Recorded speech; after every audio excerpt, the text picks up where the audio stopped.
అస్సలాముఅలైకుం hi hello welcome back to my channel Shaik Saidani. ఈ కొరమీను చేప క్లీనింగ్ ప్రాసెస్ ఇది పార్ట్ 2 అండి. పార్ట్ 1 ఎవరైనా చూడకపోతే ఈ వీడియో కింద లింక్ ఇస్తాను చూడండి. మా అమ్మ అయితే 40 మినిట్స్ అబో నుంచే రోడ్డు మీద కూర్చొని అయితే ఈ చేపలనే ఒకటే రుద్దుడు. ఈ చేపకున్న బ్లాక్నెస్ అయితే పోవాలంట. తినడం అయితే లొట్టలు వేసుకుంటూ నిమిషాల్లో తినేస్తాం, కానీ దీన్ని క్లీనింగ్ చేయాలంటే గంట పైన పట్టిద్ది. రోడ్డు మీద క్లీనింగ్ ప్రాసెస్ అయితే అయిపోయింది. ఇప్పుడైతే వాషింగ్ ప్రాసెస్ లోకి అయితే వచ్చాం ఫ్రెండ్స్.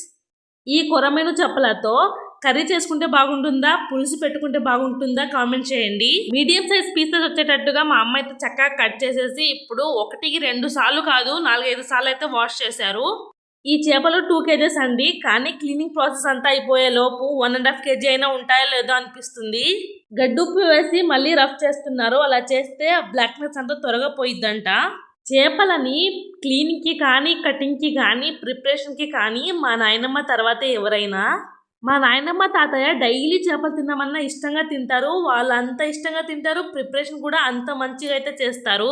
మా అమ్మ అయితే A to Z cleaning process నుంచి ప్రిపరేషన్ ప్రాసెస్ దాకా ప్రతిదీ మా నాయనమ్మ దగ్గరే నేర్చుకుంది. ఇప్పుడు నేను కూడా నేర్చుకుంటాను.